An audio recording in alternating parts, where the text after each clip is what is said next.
Hello, everyone, and thank you for joining today's webinar, Digital Transformation, Understanding Your Requirements, Your IT Maturity, and Where You Need to Go. Before we get started, just some housekeeping items.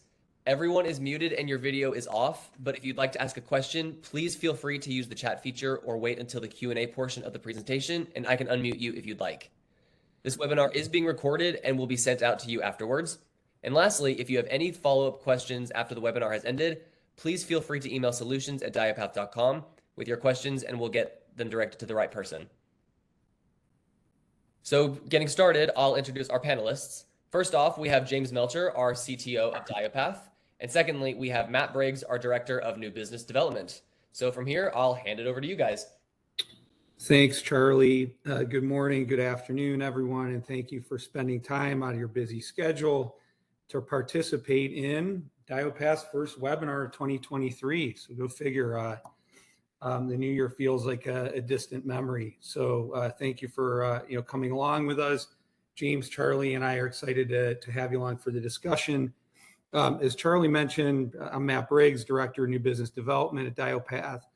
I've been with the company for 20 years now, and James Melcher, DYOPATH's esteemed CTO, is riding shotgun with me. So James, appreciate your assistance with his content. I think what you'll learn quickly as James chimes in is he has a passion for driving change and continuous improvement by way of people, process, data, and technology, and he's instrumental in helping DYOPATH navigate our own digital transformation. So I'm sure there's a lot that he'll be able to add. So the topic of our webinar today is digital transformation, particularly how that relates to service management or IT service management. So there's been a focus certainly on digital transformation for years and years. Think about e-commerce companies that you guys interact with, B2C businesses, we're early adopters of, I'd say, digital transformation, and then, B2B marketplaces. So it isn't, a new trend. However, if you look at the impact of COVID, and I realize COVID is being a catalyst for change is overplayed a little bit, but look at the impact of COVID driving much of what we do as individuals on a daily basis to digital channels. I think the broader impact is it's accelerated digital transformation among all different types of organizations, and candidly exposed those that didn't have solid digital strategies in place. So I would imagine all of you joining us today, or most of you understand, IT service management is a set of principles, practices, and processes used to define, architect, build, and deliver IT support with a focus on the end user, right? That's the client, that's the customer, and ultimately their needs. That said, how can we transform IT service management when considering incident, problem, change, knowledge, asset management, and so on and so forth? So if we get that right, we can get a highly valuable workforce operating incredibly efficiently and effectively towards a common goal, and that's a business or organization's strategic goals and objectives. So James, anything else to add before we jump into the agenda? No, not at the moment, Matt. Okay, feel free to chime in at any time. So regarding our agenda for today, I want to do a few things. I want to define digital transformation for service management.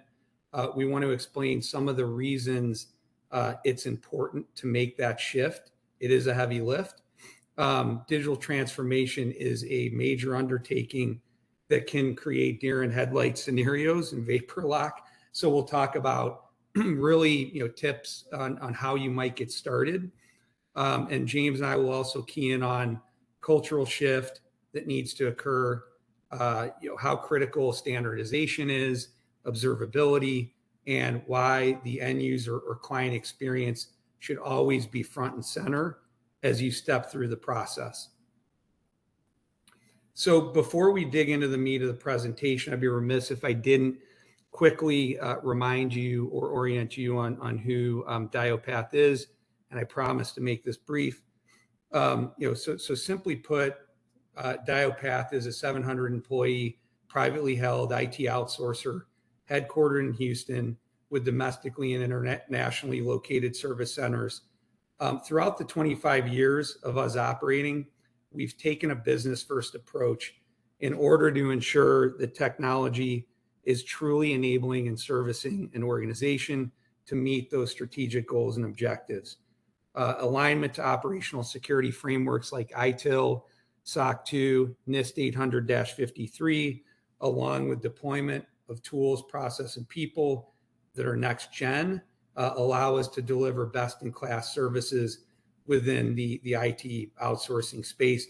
Ultimately, our goal is to make you as efficient and as effective as possible as an organization, so that we can drive saving funded innovation. So, and we do enjoy advantages of scale, being the size that we are, and longevity in the market. So we've been able to develop a broad catalog of services, everything from a global centralized service desk with multilingual capabilities, network operation center as a service to provide remote monitoring and management of core IT assets, staff augmentation, a robust cloud consulting practice, a comprehensive suite of cybersecurity services, and professional services armed at delivering on specialized IT projects. So when you merge all of our capabilities together, we are poised to help if you need help in executing on a digital transformation strategy, particularly as it relates to service management. And we're going to talk about that in a little bit.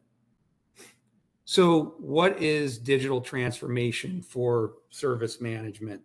I'd say in very broad terms, it's a fundamental change in the method in which organizations operate, how a business interacts with their end user base, aka the customer, by integrating digital technologies throughout the entire business or throughout the entire organization.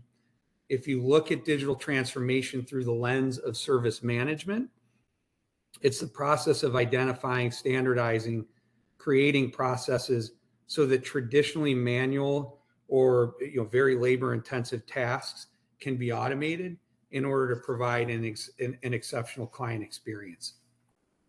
So, given that we're trying to define digital transformation, I thought it'd be useful or helpful to talk about some terms that are thrown around, and in some cases erroneously used interchangeably. So digitization is the act, simply put, of converting analog or physical data into a digital asset. Digitalization is more business process focused. So how do we use those digital assets and information to improve efficiency throughout an organization? And then lastly, a logical conclusion is digital transformation.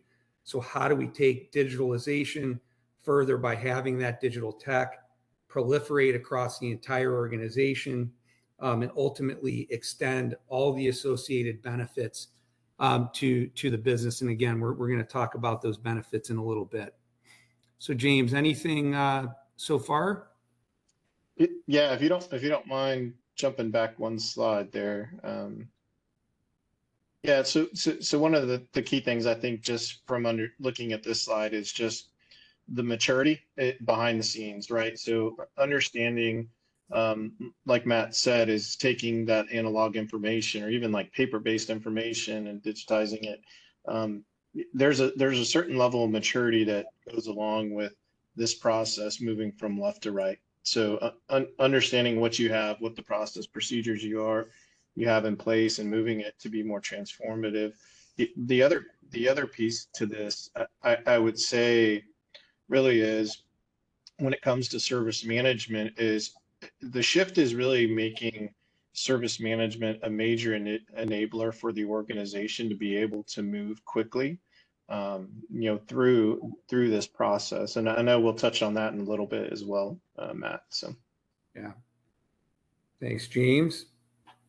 So if there was any doubt regarding the momentum digital transformation has gained recently in the market, look no further than an Invigate study where the expected spend on digital transformation technologies and services worldwide, and this is in USD, is projected to be $2.1 billion this year. And it's going to climb over the next 2 years to $3 billion. So, clearly this is a topic that is very high on everyone's priority list. And it's really figuring out how to get there. And so, furthermore, if you look at Red Hat's 2023 Global Tech Outlook report, the number one initiative organizations are funding outside of IT products and solutions directly was digital transformation strategy. So I thought that was really, really interesting. The pendulum's kind of swung, and we'll give somebody kudos. Charlie, if we can, figure out what's happening in chat for those that can tell us what the number one technology and solutions, what that spend was. Put that in chat, and I'd be curious to get your feedback. And that would be IT, spending directly. So if you look at why digital transformation is critically important, there's a lot. So we're going to key in on highlights. So in most industries, there is still runway to create a competitive advantage and not only protect revenue, but possibly have a breakthrough in financial growth. And so there's more on that a little bit later. But as time goes on, digital transformation is going to be a necessity for survival, in our opinion. But there's still some runway to create some competitive advantage. Transformation also creates greater transparency across the organization when considering activities and roles of employees. And so the transparency we're going to touch on with observability in a little bit. Digital systems certainly create valuable insights that allow stakeholders to make data-driven decisions versus decisions that are made by feel or intuition. And a lot of that's happened in the past. And honestly, that in turn has enabled organizations to adapt to changing business and market conditions, and in some cases, rapid changing conditions. Back to that point I made earlier relative to COVID. So the insights that are created as part of transformation also help quickly identify inefficiencies and bottlenecks. So we can then focus on those inefficiencies and bottlenecks, figure out how to address root cause, creating a more efficient organization. Digital-centric organizations are built for speed and velocity and scale, right? If you look at all the M&A that's happening in the various verticals, velocity and scale are going to be critically important. Can we build process based on standardization and then roll through that very quickly to meet the needs of the business?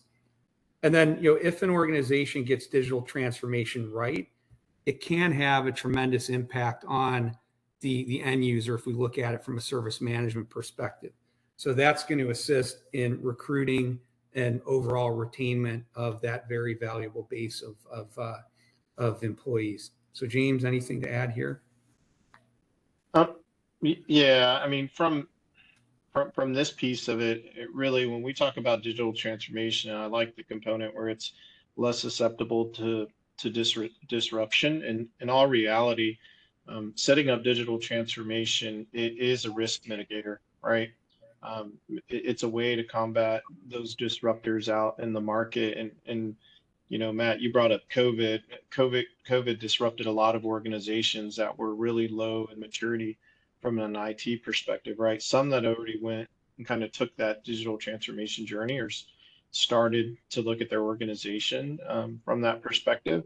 I'd say they weren't impacted as much, right? They were able to actually pivot pretty quick or accelerate initiatives for the organization to, I hate to say it, but they capitalized on that disruption and the immaturity of some of their competitors. So it is critical from understanding, what you need to do from a digital transformation perspective, and really how it fends off the disruptions in the market. Right. And just along those same lines, I know you and I have been involved in countless discussions. I mean, particularly starting in March 2020, where the old way of doing things didn't work when everyone had to scatter and work from anywhere, work from home. And so, that accelerated, cloud first, cloud only. And we can look at a vertical of ours, a business practice and education, and think about how teaching and learning got flipped on its head and really drove towards digital transformation to the extent school districts and higher ed institutions could do that. So good point. So one of the areas / advantages that we wanted to drill into specifically was governance, risk, and compliance as it relates to digital transformation. James, I'll tee things up for you, but I know this is an area that you have strong opinions on, particularly because we're going through a SOC 2 audit at the moment, right? And transforming how we do things there. Interested to get your feedback. But if you look at the old way of doing things from a GRC perspective, typically it was manual, it was siloed, processes and systems were created in response to specific events. So new regulations coming down the pipe, an audit finding, litigation, a security breach. So it was this reactive approach. And clearly that isn't an effective or scalable way to go about things moving forward. And, I know we're going to talk about the DYOPATH maturity model, but if you're reacting and it relates to GRC, we would put you somewhere in between chaos and firefighting in our maturity model. So in contrast, if we can implement a platform that ties in with an organization's strategy of managing governance, risk management, and compliance with industry and government regulations, IT is going to be in a much better position to enable a business to meet its objectives, right? If you look at content and document management, evidentiary artifacts in the auditing process that are easy to find, risk data management and analytics that measure, quantify, and predict risk and determine ways to reduce it ahead of time before you get in trouble, audit management to simplify the audit prep and the audit process, dashboards with KPIs so that all the stakeholders can understand where things sit with the GRC strategy. So a platform like this that we're sharing on our screen helps streamline and automate that process so that everyone's in lockstep from a GRC standpoint. So James, I'll turn it over to you. What are your thoughts here? Yeah, and I think GRC is a great example, because if you look at the audit process in the past, honestly, it's usually not had the funding, right? It doesn't have the maturity from a people perspective to do it. The processes are usually pretty weak, and then from there, everything was done in silos. So as you look at the way kind of technology has progressed, and really from a digital transformation perspective, I like to say, for an organization, they say cash is king, right? For an organization, process is queen. The big piece to this is really, you have so many integrations into IT today for so many different products and procedures so many products that are out there, or SaaS offerings that are out there, that have to be governed and fall into a program like this. And the traditional way was everything kept in a silo. I'm managing it independently by that owner. I have no integration. I have no way, no measurement, no active dashboard to view where I'm off track.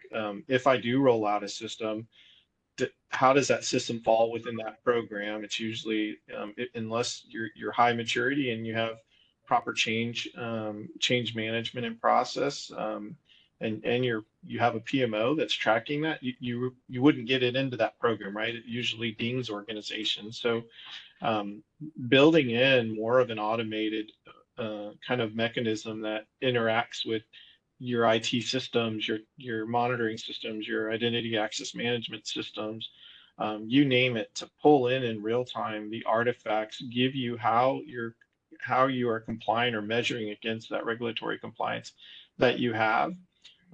So when you do get, cybersecurity insurance questionnaires, or you do have SOC 2 or maybe COBIT or you name it, you have an active view of what's going on, what needs to be remediated. You have a mechanism to measure the risk of the vendors, set action items that get triggered out of here as well to make sure that you're staying in compliance, right? That's a fundamental shift before, where it was really people driven, and majority of the time the people that drove that, this was not they were only the owner of the application, not necessarily of really how that audit occurred, if that makes sense. So really that brings it into a portal that's easily integrated within the organization, kind of overlays, and it really gives a good view of, this is what we need to collaborate on as an organization to ensure that we are compliant. That's a technology that breaks down the barriers, right? I like to say digital transformation will break down the barriers of organization, and allow the data to really flow between different departments or business units, right? And this is just one example of that. Yeah, and I think your point on cybersecurity insurance and getting the 20-page ransomware rider questionnaire, and then going back into that reactive mode versus if you've gone through the transformative process, you've got platforms, you've got automation in place. Think about the amount of time and effort that you're able to save. Now, granted, I mean, there's investment that you need to make up front, but if you look over the long term of cost and cost containment, this makes a lot of sense. And Yeah, so, go ahead. yeah. So the other major thing is, it also provides, like in this specific instance, it provides a guide, right?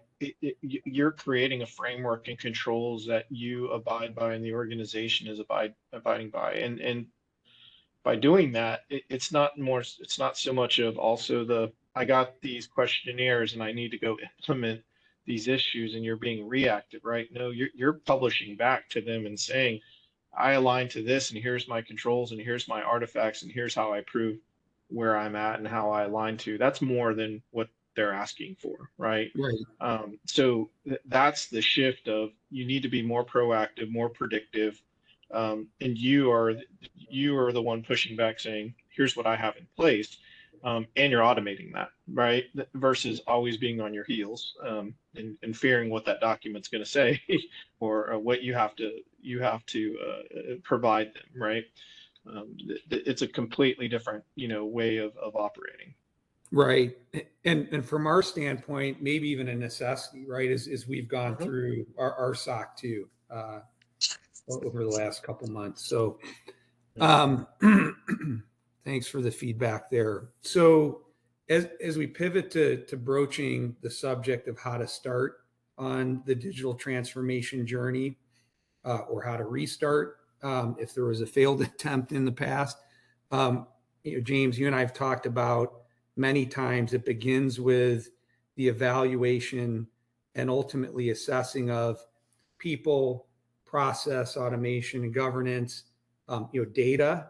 So back to that, observability piece. And then, ultimately the technology, the underpinnings of what's going to make all this work, so that ultimately we can align to the vision and strategy of the business. So while moving through the assessment phase is certainly important, we want to come back to what is the vision, what is the strategy, and the bigger picture. So James, can you talk a little bit about this slide in more detail? Yeah, definitely. I almost want to say, I think maybe everybody's familiar with a charter document, right? Like a program charter or a project charter. The purpose of that is really to understand what is the objective of the organization, and that's really the vision and strategy. What is trying to be achieved? What is, what is the objective? What are we trying to achieve?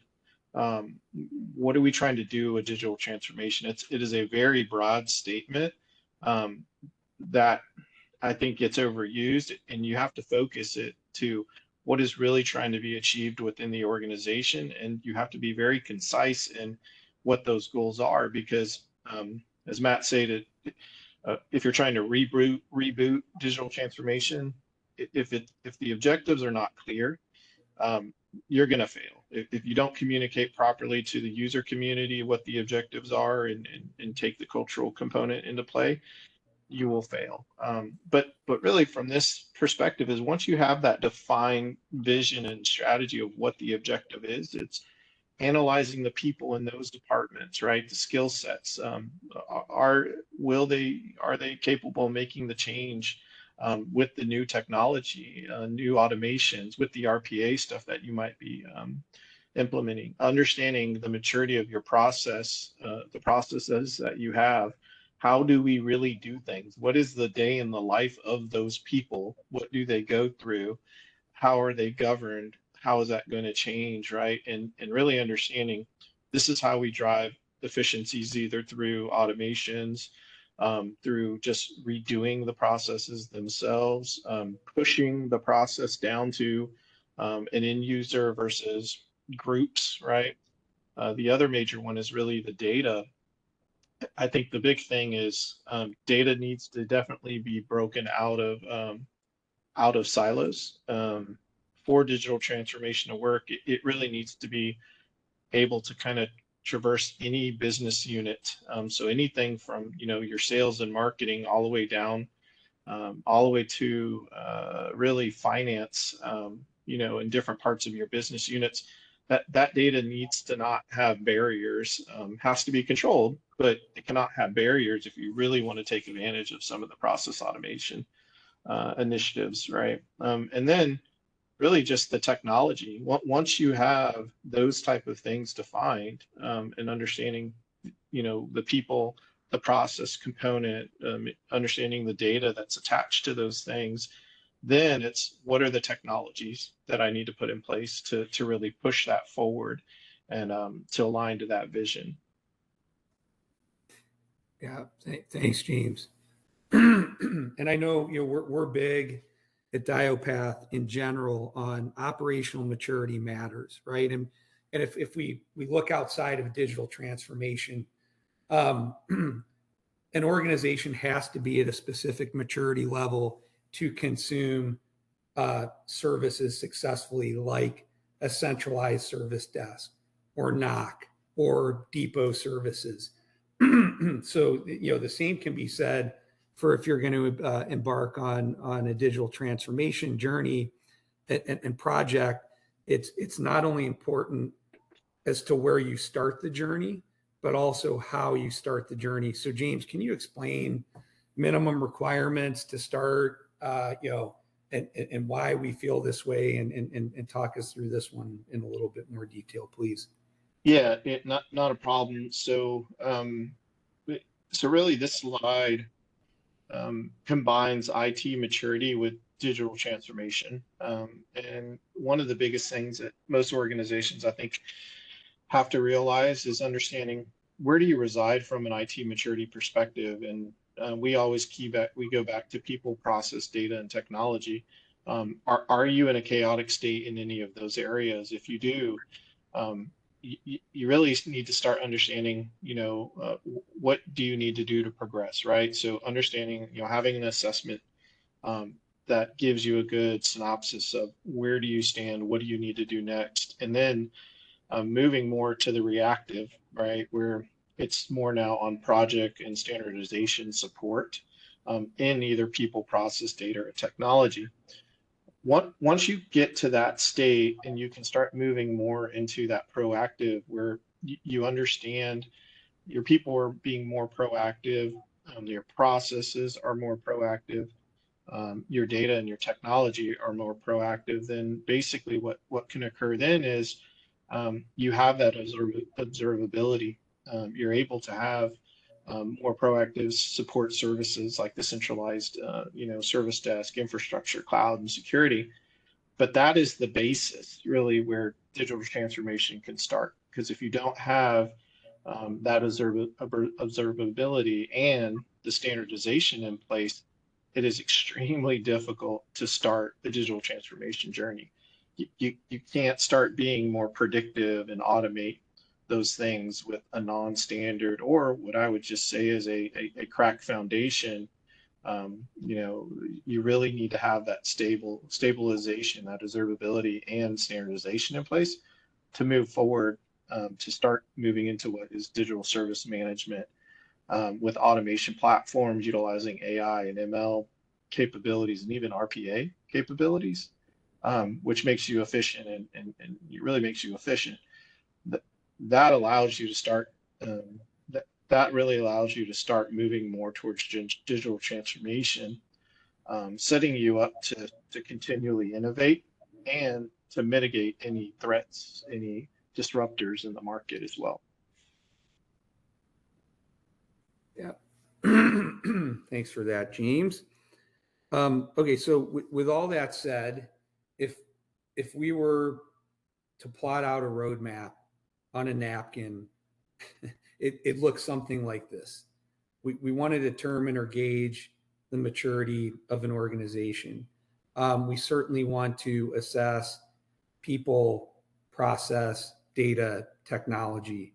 We want to drill into those labor-intensive, people-heavy tasks, define those processes, ultimately move through a way of standardizing as best we can. I know sometimes it's not feasible, but we want to create standards. And James, I do want your take on open source, because we had an interesting conversation yesterday just about open source. So if you can just hold that thought, maybe talk about why it was on it was everywhere, right, from a marketing perspective, and now that's fallen off. You certainly want to light up observability. You want to assess, interpret that data. You want to tune, streamline, and improve. And yes, we understand again that in this scenario, you're going to have to spend money to make money. But ultimately, what are the repercussions and even risks if your organization decides to maintain status quo, right? Are you going to get dropped out the back door because your competitors are a few steps ahead of you? But maybe on the standards front, because like I said, interesting conversation about open source in general. So what are your thoughts there? Yeah, basically what we were talking about from that perspective was, you look at these initiatives or these ideas or these technologies that come about, right? Open source is one where, cloud was hot and heavy, VMware, and then open source came about and really started to build all this traction. But to me, what it is it's the maturity model all over again. As a product, as a service, as an offering starts to mature, you have this creativity level that starts to go through the roof, right? So people are realizing, oh, I could do all this stuff, but then they realize it has to be regulated, it has to be standardized, it has to do this, it has to. So that creativity is great, but then the manageability of it really starts to come to realization and say, oh, this might not be what we want it to do. So then you start to see the trend to, now we need to standardize it. Now we need to mature it. Now it needs to operate in this way. Now, for this to really be feasible within my organization, it has to operate in this manner. So I really call that the maturity phase. Is you have that skyrocket, then you have a maturity phase of those products and services, and then they start to be refined, right? So you see things like that with open source and some of the other things that were, that came about, and you even see that with AI. I think you'll definitely see that with ChatGPT. It's really the tip of the iceberg, and a lot of people, look at it as, this is the next big thing. Well, it's the other stuff behind it that we're not talking about yet, or people are not really thinking of the use cases of what is the systems that it can pull from, because it's just learning models today. So if you start to release it on other data sets within the organization and what it can learn, not just pull back, but what it could provide, then you're going to see a standardization of that too. So we're on that leverage to, spike and then go back to maturity and standardization, and then you'll go again, right? Yeah. That's the conversation really around, the progression of open source and things like that. Yeah. Good stuff. Well, good segue into, we're talking about standardization. So we wanted to dig into a few key areas of the roadmap, standardization being one, observability of data being the other. So regarding standardization, we'll give you a use case, and James, maybe you've got others as well, but it goes something like this. So if there's a process you have internally for building a new employee's workstation, laptop, desktop, what have you, workstation, you have standards as it relates to machine specs based on employee role. You have a manufacturer that you've settled on for the workstation. You have standards based on equipment procurement, your discount levels, who you're sourcing from, are they trusted? You don't need to go through any additional paperwork. You have the right systems in place once you receive, the equipment to automate, the build. You have a process in place as it relates to depot service for shipping and testing with the end user. And in an ideal world, maybe HR, kicks off this whole process, right? So there's some cross-functional things that are happening as you standardize and you automate and you streamline and you rinse and you repeat, right? So that is one of the benefits of standardization. If those standards didn't exist anywhere along that chain, then all of a sudden you're creating a lot more work. And we had a conversation with a prospective client last week that had resources within their service desk that were dedicated to building machines day in, day out. They were already thin and highly utilized. Day-to-day support, level 1 through level 3 of the end users was starting to suffer. So it's taking a step back, looking at how things are done, making investments, people, process, tools to automate so that we can, clean that up and allocate those resources to be more strategic to the business. James, anything else, any other use cases jump out at you? Yeah, I mean, honestly, one that you told me about just on, an experience that you had with the client about understanding their data, right? And the value when we asked them these particular questions about how we onboard and why we need their data. That I think was pretty interesting because it provided insights, but without standardization on the data itself, they would have never looked at that, right? I think that's a good one. I don't know if you want to touch on that. Well, yeah, I mean, I'd say just general when we go through the process of discovery and scoping, it's pretty standard fare to ask for historical data so that we can dig into how we're going to approach delivering services, right? Go ahead.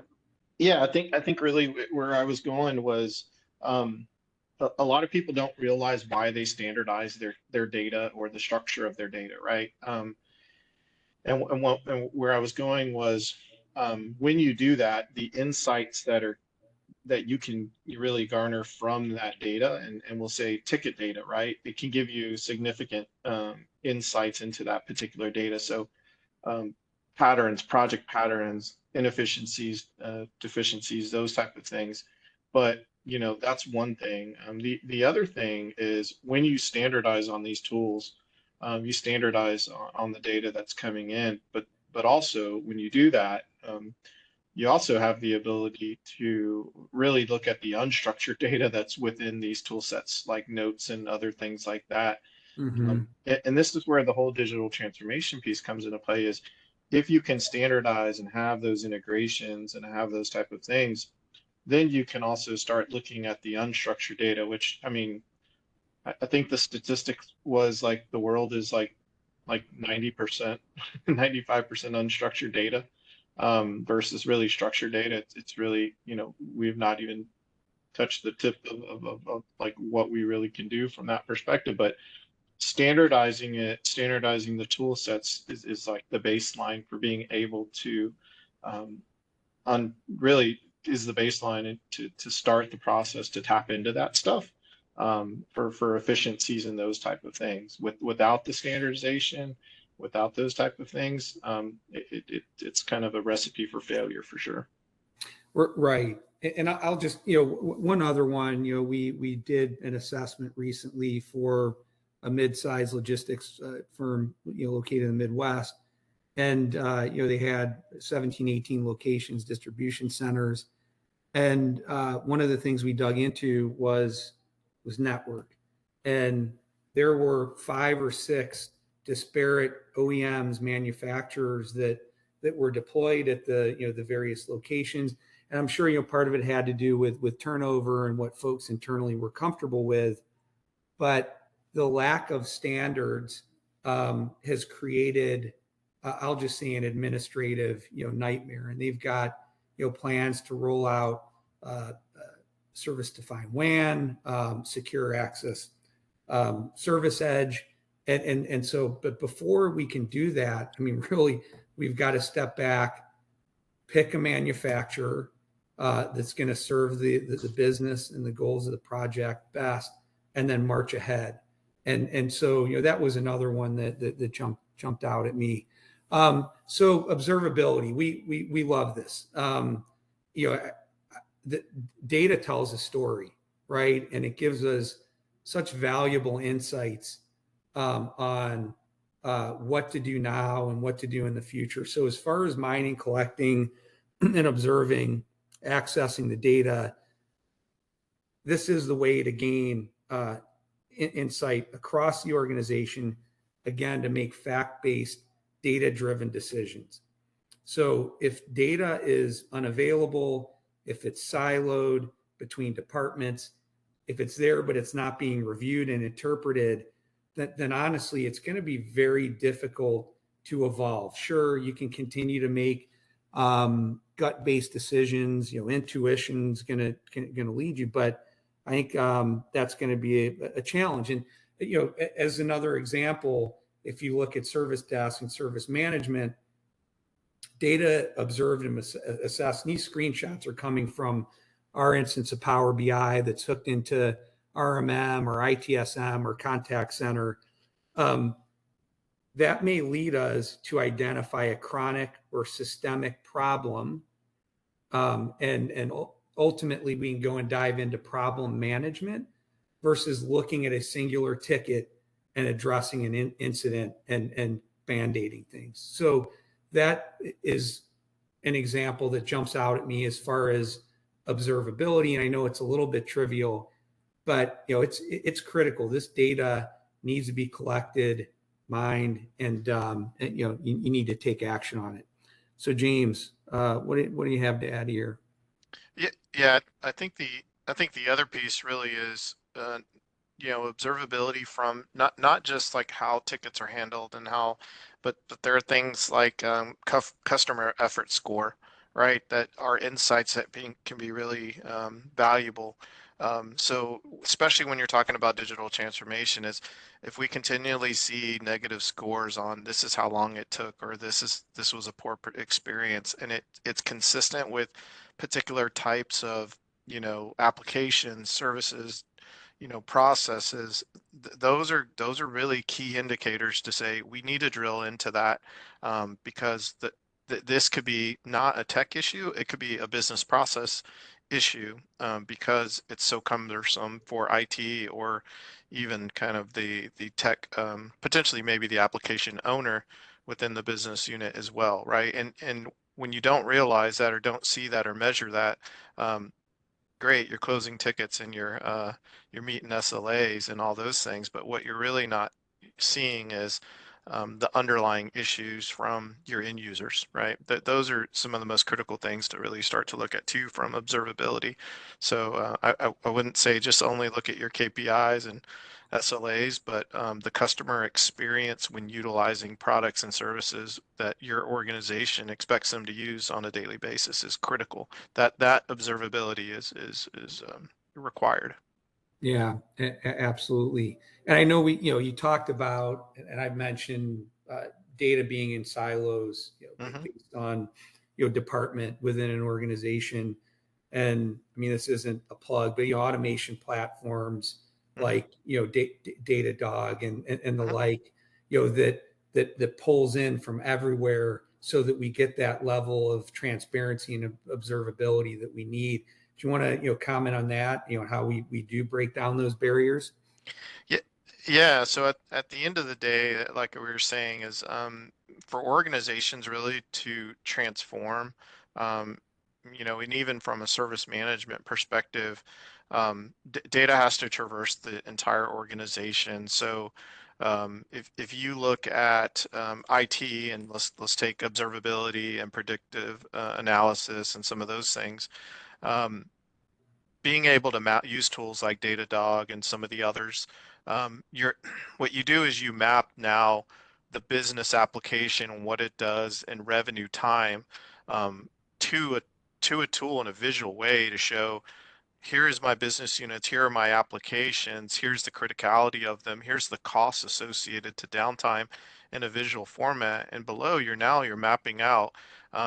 I have these I have a Kubernetes that are really doing this for this environment. I'm having these circuits for this other site that is a dependency on this, or has a dependency on this environment.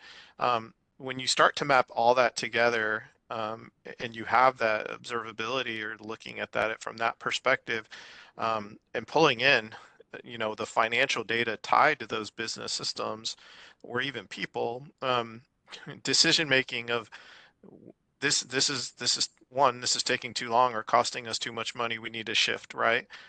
Having that feed into one system and providing that visibility is critical. And when you have everything in silos, you'll never have that insight, right? Yeah.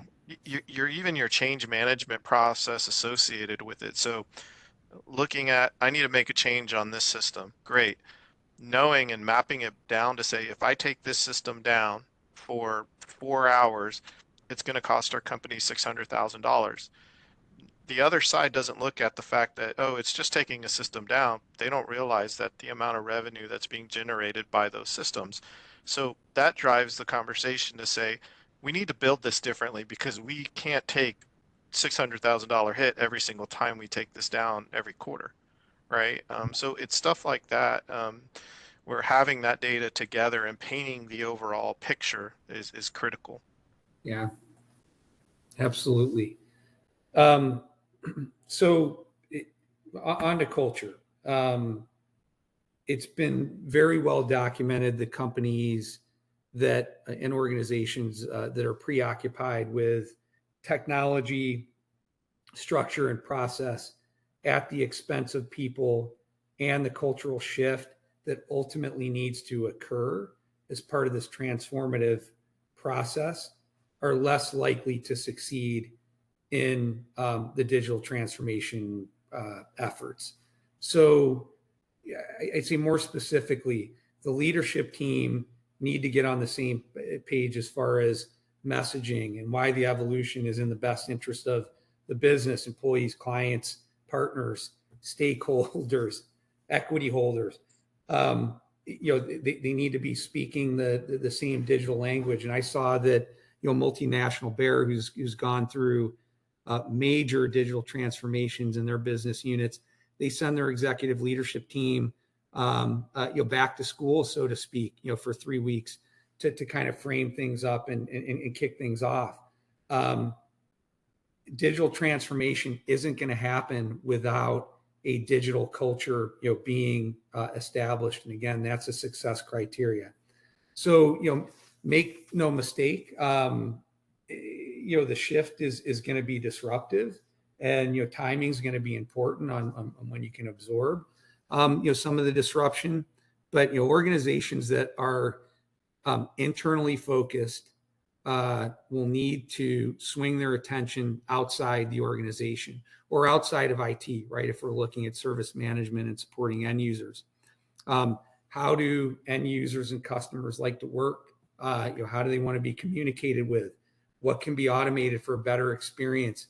What problems need to be solved? So, again, looking to the outside is going to be really, really important part of that cultural shift. Delegation versus command and control, more action, less planning, a heavy emphasis on collaboration versus individualism and that sort of lone wolf mentality, running through top grading exercises. All of these things, kind of impact, culture and that shift. And so the focus and the rigor around facilitating a cultural shift, honestly, may ultimately make or break the initiative. And I know, James, you've studied up on this, right? The percentage of failed transformations because culture has been neglected, it's pretty high. So any points here? Yeah, I think, I mean, it's almost in the 80%, I think, from what I read, and kind of seen. I think here's the other key thing. Most companies don't realize that they're actually going through a digital transformation. And I think one of the biggest things is what you'll see is you'll see digital culture kind of seep in like shadow IT did, right? Yeah. So I think you have to realize and listen to the problems of the organization. And I think as leaders and just managers and others understand, is digital culture actually seeping into your organization right now and creating digital transformation initiatives that are not being governed by the organization. And I I told Matt I see this every day and one of the other individuals here at DYOPATH. It's like IT is broken in almost every organization that I look at because of things like this, like digital culture seeping in, because of they don't realize that this is occurring in silos within the organization. And I think that's something that people have to take a step back is there that or the organization might be complaining about these things because you're in digital transformation without really knowing that you're starting on that journey. Yeah. And that's something that organizations have to get ahead of quickly, right? Because it's a failed start then at that point in time. Right. And then you get a fractured approach because it's human nature to circumvent, the process if they don't understand or if it's not working for them. Right. And so you see that a lot. And so instead of everyone marching to the beat of the same drum, you're off in a few different directions. And shadow IT is a great example of that. So we've got a few more minutes left, so we'll move on. I love this. This is a payoff. A recent study by a Boston Consulting Group illustrates how impactful focusing on culture can be. So recently, they looked at 40 larger business transformation projects, assessed them, and 80% of the companies that focused on the cultural aspect experienced either breakthrough financial performance or strong, sustained financial performance. And sustained means over 3 years. On the flip side, if you look at culture neglect, those companies that neglected culture and failed to address that didn't experience the results they were looking for. And typically that's when you throw in the towel. So thought that was really interesting.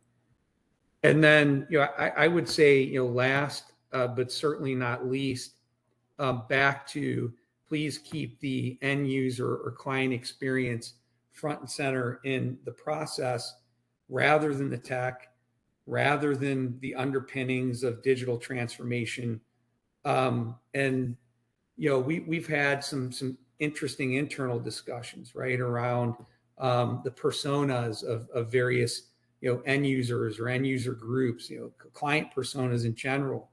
But I think if you understand who you're working with, dealing with, you can then map out the various journeys, right? Develop a list of journeys and then prioritize those key journeys based on the value that it brings to the organization, and then ultimately figure out the expected outcomes and map that to business objectives. So we always want to look at end user and client. So looking again outside and then backing into everything that we need to do from a transformative perspective. So and I'll give you an example. We've seen this recently. We found that one of our value clients, the valuable, more valuable folks in their end user base, they preferred self-serve to shoulder tapping, to calling a help desk. And in that case, we started to talk about self-service portals, digital workspace.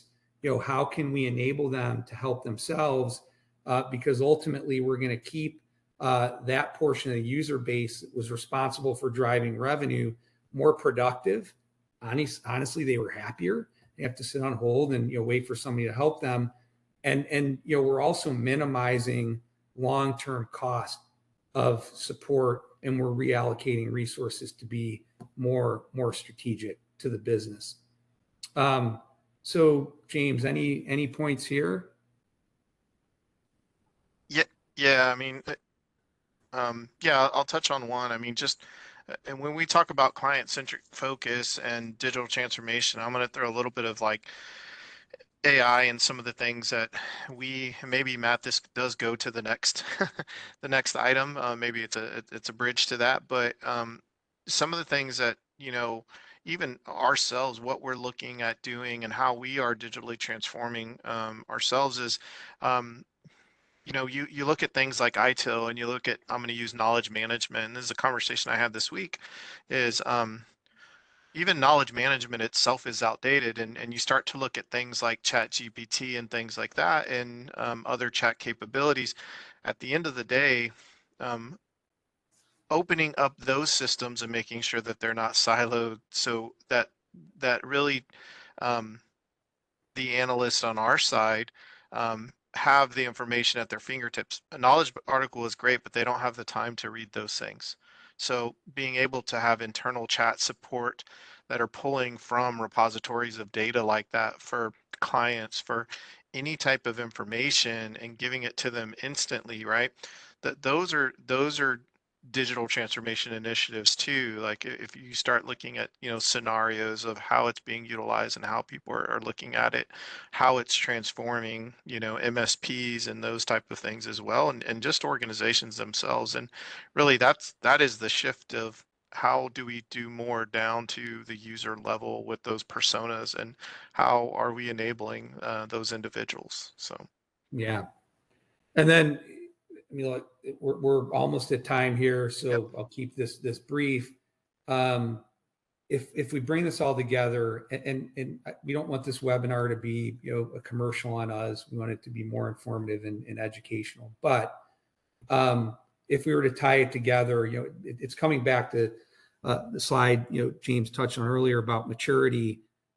If you don't know where to start, we're happy to help. Ultimately, we can assess current state, opinion at a specific maturity level. And based on that, there's a roadmap that we can develop that relates to digital transformation. We can help you guys execute on projects that will create some standardization in the appropriate areas. Ultimately, if you need our help with ongoing support, we can implement a centralized and streamlined support structure with the requisite observability, given the tools and the data that we're already pulling. And then ultimately we can move, as James mentioned earlier, to that proactive and automated approach and start injecting RPA and machine learning into the mix. And I'd say equally as important, we haven't talked a whole lot about them. We will during another webinar, but customer experience team that DYOPATH has that is dedicated to our value clients. We envelop this whole process with the customer experience team and dedicated program managers. So long story short, that's how we would get involved in digital transformation if you're so inclined to get us involved. So that is it, Charlie. And wow, I've got 1 minute to spare. So I'll pause. I don't know that we have time to address any questions, but Charlie, are there any questions that we may want to follow up with outside of the webinar? We have a few, however, due to time restraints, I believe we will send people their their answers over email. Okay. So Well, yeah, go ahead, Charlie. Over to you. we want to thank you all for joining today's webinar. The presentation and recording will be emailed out either this afternoon or tomorrow morning, as well as listed on our YouTube channel. If you're interested in other DYOPATH webinars or roundtables, please visit the events page on our website to register. And thank you all again, and have a great day. Thanks, everyone. Take care.